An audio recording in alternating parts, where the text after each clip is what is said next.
Everyone, तो कैसे हैं आप सभी लोग। उम्मीद करते हैं बढ़िया होंगे। तो आज हम आपके सामने फिर एक नया चैप्टर लेकर आए हैं जिसका नाम है अंडरस्टैंडिंग क्वाड्रिलेटरल्स। ये आपकी एनसीईआरटी क्लास 8 मैथमेटिक्स का चैप्टर नंबर 3 है। आज हम इसके बारे में डिस्कशन स्टार्ट करेंगे।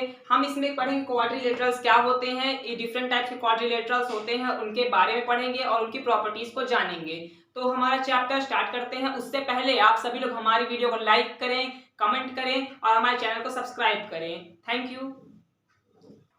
तो हम अपना चैप्टर बहुत बेसिक से स्टार्ट करेंगे। तो हमारे चैप्टर की पहली हेडिंग हमारी आती है पॉइंट। तो भैया पॉइंट क्या है? पॉइंट होता है एक ऐसी चीज है जो डायमेंशन लेस है, इसकी कोई डायमेंशन नहीं होती। अब डायमेंशन क्या होती है? डायमेंशन का मतलब लेंथ ब्रेथ हाइट जो होता है ना, टाइम लेंथ ब्रेथ हाइट, ये सब डायमेंशन कहते हैं। जैसे कि मान लो मैंने कोई रेक्टेंगल लिया, तो ये कोई रेक्टेंगल है, तो इसकी हमने जब हम पढ़े होंगे, अभी आपने 6-7 पे पढ़ा ही होगा कि इसकी दो चीजें होती हैं, एक होता है इसका लेंथ और एक होता है इसका ब्रेथ। मतलब इसकी दो डायमेंशन है, ये दो तरफ भाग सकता है, मतलब इसके दो डायमेंशन है, एक लेंथ है और एक ब्रेथ है। इसी तरह पॉइंट की बात करें तो पॉइंट की ना तो कोई लेंथ है, ना तो कोई ब्रेथ है और ना तो कोई हाइट है। इसलिए पॉइंट जो है हमारा ये डायमेंशन लेस है। क्या है? Dimension less. ठीक, तो पॉइंट हमारा डायमेंशन लेस है। उसके बाद आता है हमारा, पॉइंट के बाद आता है लाइन। लाइन क्या होती है? लाइन का कोई एंड पॉइंट नहीं होता। इनफाइनाइटली मेनी पॉइंट्स मिलेंगे तो लाइन बनेगी। ठीक, इनफाइनाइटली मेनी पॉइंट्स मिलेंगे, ऐसे ऐसे ऐसे ऐसे पॉइंट्स मिलेंगे तो ये क्या बन जाएगी? एक लाइन बन जाएगी। और ये इधर भी इनफाइनाइटली कहीं भी जा सकती है, इधर भी इनफाइनाइटली कहीं भी जा सकती है। जब हम इस लाइन में रेस्ट्रिक्शंस लगा देंगे तो ये बन जाएगी रे, और उसके बाद बनेगी लाइन सेगमेंट। रे कब बन जाएगी? जब वन एंड पॉइंट लगा दे, एक साइड एंड पॉइंट लगा दे, मतलब इसके आगे नहीं जा पाएगी, इसका रास्ता रोक देगा, भैया रुको, इधर नहीं जाना, अब क्या है, इधर भागो, चलो भागो, इधर कहीं भी जा सकती है। ठीक, और लाइन सेगमेंट क्या होता है? लाइन का एक पार्ट, मतलब उसका क्या होगा, दो एंड पॉइंट होंगे, दोनों तरफ फिक्स हो जाएगी, तो वो ना तो इधर जा पाएगी ना तो इधर जा पाएगी। तो मतलब कह सकते हैं कि लाइन का एक पार्ट को बोलते हैं लाइन सेगमेंट। Line segment. ठीक, इसके क्या होते हैं? टू एंड पॉइंट्स होते हैं। तो अगर मैं शॉर्ट में कहूं इन सभी चीजों को, तो हमें इस चैप्टर में क्या क्या पढ़ना है, ये तो मैंने एक्स्ट्रा बताया डायमेंशन के बारे में। तो पॉइंट क्या होता है? डायमेंशन लेस होता है। पॉइंट एक पॉइंट है जो कि डायमेंशन लेस है, जिसकी ना तो कोई लेंथ है, ना तो कोई ब्रेथ है और ना तो कोई हाइट है, कुछ नहीं है, डायमेंशन लेस है। फिर उसके बाद ढेर सारे पॉइंट्स मिलेंगे तो क्या बनेगा? लाइन बनेगा। लाइन कहां? लाइन किधर भी कितना भी एक्सटेंड हो सकती है, या तो इधर बहुत दूर तक जाएगी या तो इधर जाएगी। ठीक है, उसके बाद अगर लाइन में हम एक एंड पॉइंट फिक्स कर दे, किसी भी साइड में एक एंड पॉइंट फिक्स कर दे और दूसरी साइड उसको जाने दे कहीं तक भी, मतलब इनफाइनाइटली कहीं भी जाने दें, तो उसको बोलते हैं रे। क्या बोलते हैं? रे। और अगर हम दोनों साइड फिक्स कर दें, या तो ऐसा कहो कि लाइन का एक पार्ट ले ले, पार्ट लेंगे तो फिक्स रहेगा ना दोनों साइड में, और लाइन सेगमेंट क्या है? दोनों तरफ फिक्स रहेगी। तो ये तो बेसिक्स हो गया, आपने 6 तक तो पढ़ाई होगा, ऐसा हमने एक्स्ट्रा बताया। ऐसा मतलब एक्स्ट्रा क्या, चैप्टर में था तो हमने सोचा बता देते हैं, इसके बाद चैप्टर पढ़ाएंगे तो आपको अच्छे समझ में आएगा। तो आगे देखते हैं चैप्टर में क्या क्या है। तो अब हम लाइंस के बारे में थोड़ा और जान लेते हैं। तो लाइंस क्या होती है? एक लाइन होगी तो ऐसे होगी। ठीक, अगर दूसरी लाइन आके इसको कट करती है, दूसरी लाइन आई इसको कट कर दी, तो ये क्या है? ये दोनों लाइंस क्या हो गई? दो लाइंस हैं जो कि इंटरसेक्टिंग लाइंस है। इंटरसेक्टिंग लाइंस है। कैसे भी कट करेगी तो इंटरसेक्टिंग लाइंस है। कैसे भी कट करेगी, किसी भी एंगल पे कट करेगी। अभी आप इससे इतना समझिए कि कैसे भी कट करेगी तो वो इंटरसेक्टिंग लाइन है। ठीक है, ये क्या कर रही है? इंटरसेक्टिंग। इंटरसेक्ट का मतलब होता है काटना, ये दूसरे को काट रही है, एक पॉइंट पे काट रही है, तो इसलिए ये क्या है? इंटरसेक्टिंग लाइंस है। ठीक है, और अगर दो लाइंस एक दूसरे को कभी नहीं काट रही हैं, ऐसा नहीं कि अभी नहीं काट रही हैं, पर अगर हमको ऐसा लगे, जैसे कि दो लाइन मैंने बना दी, तो हमको ऐसा लग रहा है कि आगे अगर हम इसको बढ़ाएंगे, लाइन मैंने बताया कहीं तक भी जा सकती है, बढ़ेगी आगे तक, तो ये यहां तक बढ़ेगी और ये बढ़ेगी, तो ये तो कट कर दी ना, तो ये तो इंटरसेक्टिंग लाइंस हो गई। पैरेलल लाइंस किसको बोलेंगे? ये पैरेलल लाइन होती है जिसके बीच में परपेंडिकुलर डिस्टेंस जो है हमेशा इक्वल हो। अब मैं आपको ऐसे मतलब आपके तरीके में समझाना चाहूं तो इसको मैं ऐसे कहूंगा कि इनके बीच की दूरी हर पॉइंट पे इक्वल होगी। मतलब अगर मैं इसका पॉइंट लूं, इसका पॉइंट लूं सामने वाला, तो इनके बीच की डिस्टेंस जो है इक्वल होगी और इधर भी इक्वल होगी, इधर भी इक्वल होगी, मतलब हर जगह पे इक्वल होगी।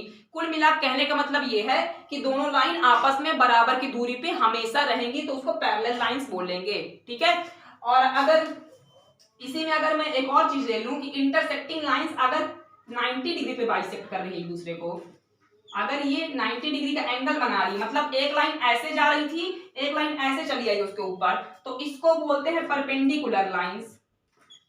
ये क्या है, आपस में परपेंडिकुलर है, परपेंडिकुलर लाइंस। तो 3 टाइप्स की लाइन, पहला इंटरसेक्टिंग, उसी का पार्ट हो गया परपेंडिकुलर, इंटरसेक्टिंग का ए पार्ट हो गया इंटरसेक्टिंग, मतलब इसको भी इंटरसेक्टिंग तो कहेंगे, पर इसका स्पेशल नाम दे दिया गया, क्या स्पेशल नाम दे दिया गया, परपेंडिकुलर लाइंस। ठीक है, इसका बी पार्ट हो गया ये। और ये दूसरा टाइप हो गया कि लाइन जो है पैरेलल है। अब देखो पैरेलल में क्या है, परपेंडिकुलर डिस्टेंस लेंगे, मतलब इसकी परपेंडिकुलर डिस्टेंस, अगर मैं यहां से एक परपेंडिकुलर डाल दूं तो उस ये भी परपेंडिकुलर हो जाएगा उस पे 90 डिग्री 90 डिग्री, तो इनके बीच की डिस्टेंस जो होगी हमेशा हर पॉइंट पे इक्वल होगी, तो इन दोनों लाइंस को क्या बोलेंगे, पैरेलल लाइंस बोलेंगे।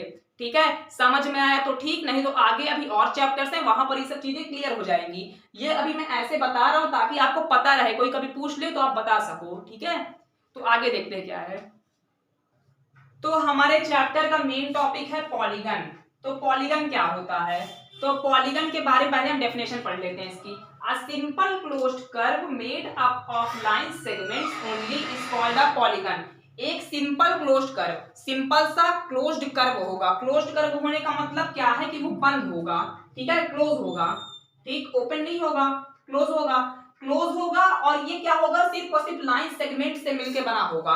लाइन सेगमेंट अभी बताया था ना मैंने क्या होता है, जो जिसके दो एंड पॉइंट्स होते हैं, तो लाइन सेगमेंट से मिलके कोई क्लोज कर्व बनेगा, सिर्फ लाइन सेगमेंट से मिलके बनेगा और कुछ नहीं होना चाहिए उसमें, तो उसको बोलेंगे पॉलीगन। क्या बोलेंगे, पॉलीगन। तो अब हम सोचें, अपने दिमाग लगाओ थोड़ा सा, कैसे पॉलीगन बना सकते हैं, क्या हम कभी दो लाइन से कोई क्लोज फिगर बना सकते हैं क्या, दो लाइन सेगमेंट से कोई क्लोज फिगर बनेगा क्या, कभी नहीं बनेगा।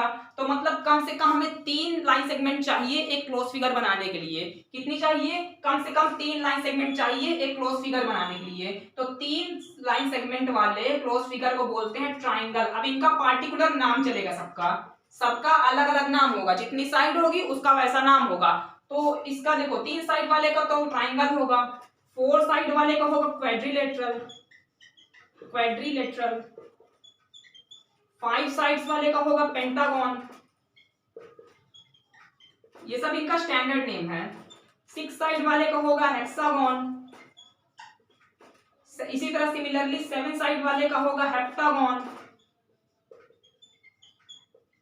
8 साइड वाले का होगा ऑक्टागन, 9 साइड्स वाले का होगा नोनागन,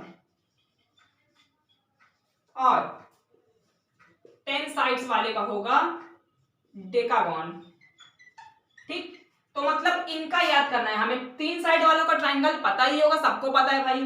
4 साइड वाले को तुमने अभी तक क्या होगा, स्क्वायर देखा होगा, रेक्टेंगल देखा होगा, पर उनको उनका एक स्पेसिफाइड कैटेगरी बड़ा सा होता है जिसको क्वाड्रिलेटरल बोलते हैं।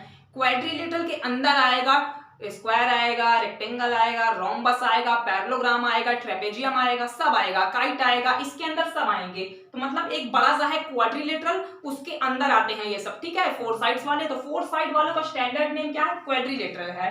ठीक, उसके बाद सबके नाम में एक चीज दिख रहा है कि जितनी साइड है उतना उसका इधर साइड लगा है प्रीफिक्स, और उसके में सफिक्स लग गया है आगे। ठीक है, तो इसमें क्या है, मतलब जितनी साइड्स है, अगर n साइड्स हो तो n साइड का नाम वहां पर रहेगा और आगे जो है गॉन लग जाएगा। जैसे कि देखो 5 साइड्स है, 5 साइड्स को बोलते हैं पेंटा, पेंटागन, 6 साइड को हेक्सागन, 7 साइड को हेप्टागन, 8 साइड को ऑक्टागन, 9 साइड को नोनागन, 10 साइड को डेकागन। ठीक है, तो इसको ऐसे याद कर लो, जितनी साइड्स रहेगी साइड देख के अपना नाम जो है डिसाइड कर लेना है। ठीक है, तो हम आगे देखते हैं। तो उम्मीद है आप अभी तक आपको समझ में आया होगा हर टॉपिक। तो अब हम देखते हैं डायगोनल्स ऑफ ए पॉलीगन। तो कोई भी पॉलीगन है उसका डायगोनल क्या होता है, तो डायगोनल उस लाइन सेगमेंट को बोलते हैं जो लगातार दो नॉन कॉन्जिक्यूटिव वर्टेक्स को ज्वाइन करती है, उस लाइन सेगमेंट को बोलते हैं डायगोनल। अब इसको कैसे समझेंगे, आइए देखते हैं। जैसे मान लीजिए कोई पॉलीगन है ये, ठीक है, पॉलीगन क्या होता है, close figure, simple close curve made up of line segments only. ठीक है, तो उसको पॉलीगन बोलते हैं। अब इसकी क्या है, ये वर्टेक्स है, ये वर्टेक्स है, ये वर्टेक्स है, ये वर्टेक्स है। जिसको वर्टेक्स का मतलब नहीं पता वो समझ लो वर्टेक्स क्या है, कोने को बोलते हैं, ठीक है, कोने को बोलते हैं। तो ये क्या है, इसकी एक वर्टेक्स है, ये इसकी एक वर्टेक्स है, ये इसकी एक वर्टेक्स है, ये इसकी एक वर्टेक्स है। टू नॉन कॉन्जिक्यूटिव मतलब दो लगातार ना हो जो, ठीक है, दो लगातार ना हो उन, अगर वर्टेक्स को ज्वाइन करेंगे किसी लाइन सेगमेंट से तो उस लाइन सेगमेंट को बोलेंगे डायगोनल। क्या बोलेंगे, डायगोनल। तो ये क्या है, वर्टेक्स है। इसके बाद ये क्या है, लगातार है, तो लगातार तो भैया नहीं लेना है, तो क्या करेंगे, इसको लेंगे और इसके लगातार कौन है, ये लगातार नहीं है, तो इसको अगर ज्वाइन करेंगे तो ये क्या है, डायगोनल है। ये क्या है, लाइन सेगमेंट ही तो है, ज्वाइन कर रही है ना, इसको तो लाइन सेगमेंट ही बोलेंगे। तो इस तरह की लाइन सेगमेंट को बोलेंगे डायगोनल। और अगर मैं इसी तरह इसको ज्वाइन कर दूं तो ये एक डायगोनल बन गया, ठीक है। मतलब two non consecutive line segment को, मतलब टू नॉन कॉन्जिक्यूटिव वर्टेक्स को ज्वाइन करेंगे, जिस लाइन सेगमेंट से ज्वाइन करेंगे उस लाइन सेगमेंट को बोलेंगे डायगोनल, ठीक है। तो डायगोनल कॉन्सेप्ट क्लियर हो गया। अब बात आती है इंटीरियर एंड एक्सटीरियर एंगल क्या होता है, तो इसी में समझ लेते हैं इंटीरियर एक्सटीरियर एंगल क्या होता है। तो ये क्या है, देखो ये दो लाइन यहाँ पर ज्वाइन की, एंगल बना कुछ, यहाँ एंगल बना, यहाँ एंगल बना, यहाँ एंगल बना।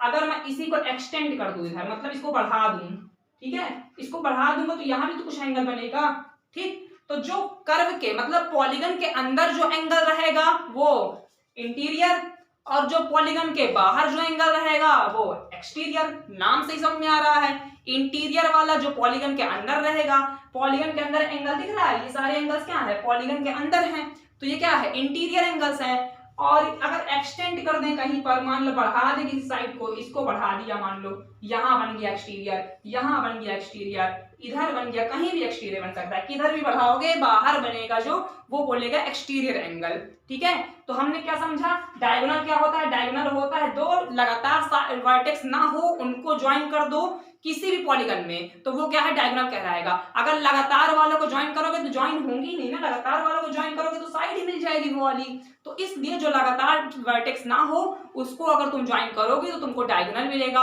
अंदर वाले एंगल्स को इंटीरियर एंगल बोलेंगे, बाहर वाले एंगल्स को एक्सटीरियर एंगल्स बोलेंगे।